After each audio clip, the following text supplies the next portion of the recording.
kaget juga dengan adanya berita ini. Sebenarnya sih bisa jadi pelajaran sih untuk wanita-wanita yang ada di luar sana, harus bisa pandai-pandai memilih mana yang baik untuk kehidupannya, karena pernikahan itu adalah selamanya. Jadi hidupnya tuh benar-benar ya sampai mati gitu loh. Jadi makanya aku turut prihatin sama Kak Lesti sekarang. Semoga bisa cepat pulih, cepat bangkit, biar bisa menghibur kita-kita yang sayang sama Kak Lesti. Nggak nyangka sih sebenarnya, nggak nyangka banget dengan adanya berita ini. Aku juga nggak memaklumi kekerasan di seluruh Indonesia. Pokoknya KDRT itu benar-benar nggak banget menurut aku, nggak ya nggak banget lah pokoknya. Aku nggak tahu sih sebenarnya, karena kan semenjak Kak Lesti nikah aku juga nggak yang terlalu gimana-gimana gitu kan sama kakak. Soalnya aku tahu Kak Lesti pasti sibuk banget dalam pekerjaan, mengurus rumah tangga juga, terus ngurusin anak juga. Apalagi kan mereka juga banyak banget bisnis-bisnis yang harus dijalani gitu. Makanya jadi aku sebagai teman tuh sangat-sangat memaklumi kalau mereka tuh pasti punya ruang tersendiri lah untuk mereka gitu. Jadi kita tuh sebenarnya nggak mau ngerepotin, nggak mau ganggu juga. Dengan ada berita ini sih kaget banget sih, karena kan kalau sama kita kan mereka sangat-sangat romantis banget gitu. Tapi doa terbaik lah untuk mereka berdua. Aku sempat hubungin Abah sih, karena aku agak segan juga hubungin Kak Lesti kan. Soalnya lagi masa pemulihan, takutnya Kak Lesti makin sedih dengan aku bertanya seperti itu kan. Jadi makanya aku komunikasinya lewat Abah gitu. Aku nanya, Abah gimana kabarnya, terus kakak gimana kabarnya. Soalnya bukan ranah aku sih sebenarnya untuk nanya gitu. Tapi semoga dimanapun Kak Lesti berada, beliau bisa tetap semangat, karena beliau nggak sendiri, banyak banget orang-orang yang sayang sama beliau sih. Karena kan itu adalah salah satu mata pencarian ya, mata pencarian aset gitu kan, aset dari seorang penyanyi gitu kan. Ya berharapnya semoga cepat pulih lah, karena menurut aku kalau udah bahas tentang kerongkongan pita suara itu agak lumayan lama juga proses penyembuhannya. Tapi semoga bisa cepat pulih, karena kan harus konsultasi juga kan sama beberapa dokter kan. Yang aku dengar ya kabarnya ada dokter THT, dokter saraf juga kan. Makanya jadi ya berharap aja semoga hasilnya juga nggak yang parah-parah banget gitu loh, cuman yang ringan-ringan aja. Kalau rencana sih, karena beritanya juga aku nggak tahu ya Kak Lesti di mana. Waktu itu kan di rumah sakit, tapi ada juga yang bilang di Cianjur gitu. Nah kalau aku ke Cianjur kan nggak mungkin juga ya, nggak mungkin gitu. Kalaupun di rumah sakit ya aku sebenarnya agak segan juga, takutnya kalau di rumah sakit nanti aku datang ke sana ternyata nggak ada Kak Lestinya juga kan nggak enak juga gitu kan. Makanya jadi ya udah aku turut mendoakan dari sini aja. Semoga doa aku ini bisa sampai ke Tuhan dan Tuhan mengabulkan doa kita. Aku nggak tahu sih Kak, nggak tahu kalau Kak Bilar tuh yang kayak gitu. Aku taunya sih pas ya kalau deket aku mereka berdua ya romantis, ya mencerminkan kayak rumah tangga yang normal-normal aja. Nggak pernah sih Kak, cuman kayak di TikTok kan ada berita-berita yang ada oknum-oknum yang kayak menjatuhkan gitu namanya Kak Bilar gitu. Cuman aku juga nggak mau langsung percaya gitu aja dong. Makanya jadi ya udahlah, ini juga rumah tangga mereka gitu kan, aku juga nggak mau ikut campur. Alhamdulillah, kalaupun memang Kak Lesti ada niatan untuk umroh, alhamdulillah. Semoga dengan adanya umroh ini kan, umroh kan niat baik ya, ketemu sama memenuhi panggilan Tuhan gitu. Ya semoga dengan Kak Lesti umroh bisa buat beliau jadi menemukan jalan yang terbaik, bisa cepat bangkit, cepat pulih, cepat sehat, cepat bisa menghibur kita lah, teman-teman yang sayang sama Kak Lesti. Karena juga KPI sudah memutuskan ya kalau pelaku KDRT bukan cuma Kak Bilar, tapi juga mungkin semua pelaku KDRT itu tidak diperbolehkan untuk masuk ke televisi ataupun radio. Menurut aku itu gimana ya, namanya keputusan KPI kan, kita juga sebagai istilahnya tuh sebagai wayang lah yang di depan kamera gitu, cuma bisa cuma bisa memeragakan, cuma bisa apa ya istilahnya tuh, cuma bisa ya udah gitu. Gimana ya, aku juga bingung coba. Takut salah. Ya mungkin karena KDRT itu adalah sebuah kejahatan ya, jadi makanya ya siapa sih yang mau deket sama orang jahat gitu.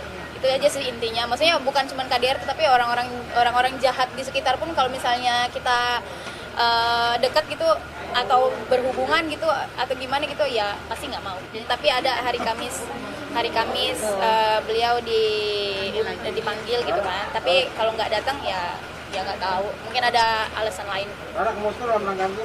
Apa?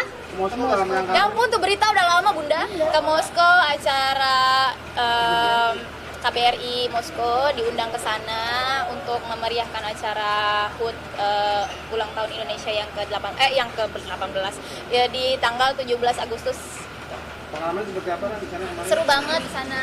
Waktu aku ke sana itu lagi summer, jadi lagi panas gitu. Kayak pas kita ke sana tuh banyak banget orang-orang sana tuh yang berjemur gitu, yang benar-benar menikmati matahari di sana. Kan karena memang mereka itu sedang ada konflik sama negara Ukraina. Jadi pas kita masuk ke Rusia itu sangat-sangat detail sih ininya, dijaga ketat banget gitu. Mulai dari kayak kalau misalnya kalian pernah ke Ukraina gitu ditanyain ke Ukraina ngapain gitu, karena kan ada satu tim aku juga yang pernah ke Ukraina, jadi ditanyain bener-bener kayak interogasi gitu. Banyak banget sih, mulai dari kebudayaan mereka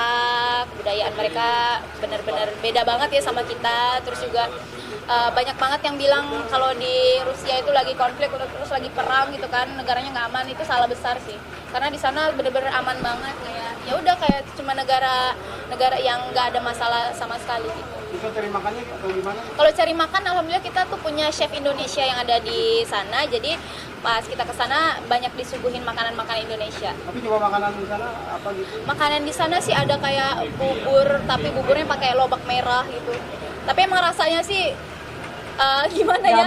Karena kita aneh ya, karena kita nggak biasa gitu, jadi aneh tuh di lidah. Oke. Nah, gimana akhirnya go internasional lah, terwujud juga. Aduh, senang banget pastinya. Semoga ini juga bisa membuka jalan untuk teman-teman aku yang lagi merintis juga, yang sama kayak aku, supaya bisa mengenalkan dangdut itu lebih jauh lagi. Semoga bisa membawa dangdut itu lebih baik lagi di mata dunia. Tapi masyarakat Rusia mengenal dangdut seperti apa? Kamu perhatikan kemarin? Apa? Masyarakat Rusia. Banyak banget masyarakat Rusia yang ada di sana, soalnya kan kita di taman gitu kan, Nah, banyak banget kayak pegawai-pegawai restoran di situ juga pada ikut joget, pada keluar gitu. Terus juga banyak banget yang lagi makan tuh, terus pada ke panggung juga lagi joget-joget gitu.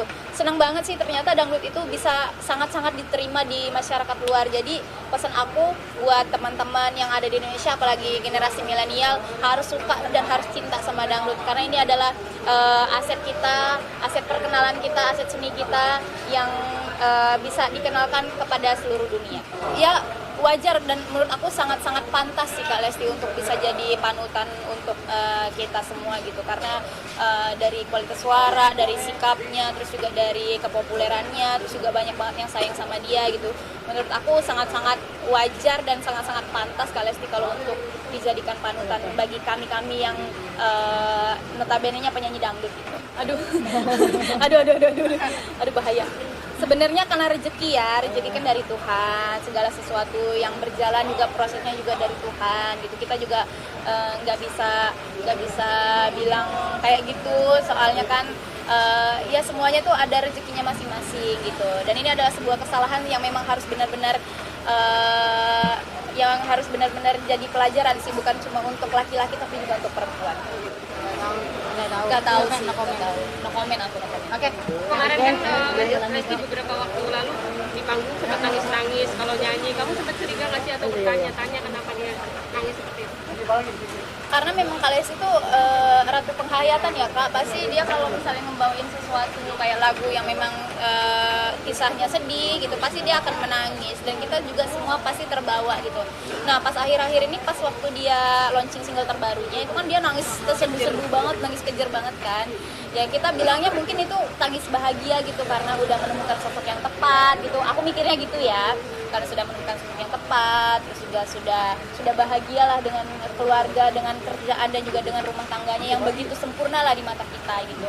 Tapi ternyata ya kita nggak tahu sih, mungkin Kak Lesti pengen cerita sebenarnya di lagu itu, karena kan lagu itu kan ada sedih-sedihnya kan, ada makna terselubung sebenarnya.